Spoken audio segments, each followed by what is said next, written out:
नंदुरबार में दो गुटों के बीच तनाव के मद्देनजर राज्य के आदिवासी विकास मंत्री डॉक्टर विजय कुमार गावित ने नागरिकों से शहर में शांति बनाए रखने और अफवाहों पर विश्वास न करने का आह्वान किया है। दो गुटों के बीच विवाद के बाद शहर का माहौल तणावपूर्ण हो गया है।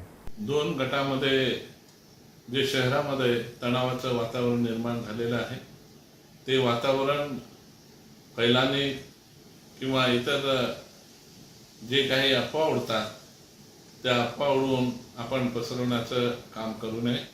कारण पोलीस विभागानं आपल्याला सर्वांना शांततेचं आव्हान दिलं आहे आणि त्याचबरोबर त्यांनी शहरावर जे तणावाचं वातावरण होतं त्याच्यावर निश्चितपणानं या ठिकाणी कंट्रोल केलेला आहे। आणि आपल्याला सर्वांना माहीत आहे नंदुरबार शहर हे शांतताप्रिय शहर आहे, त्याच्यामुळे कोणीही अफवांवर विश्वास ठेवू नका आणि आपण सर्वांनी शांतता कशी नांदता येईल आपल्या शहरामध्ये त्या दृष्टीने आपण प्रयत्न करावा ही माझी सर्वांना नम्र विनंती आहे।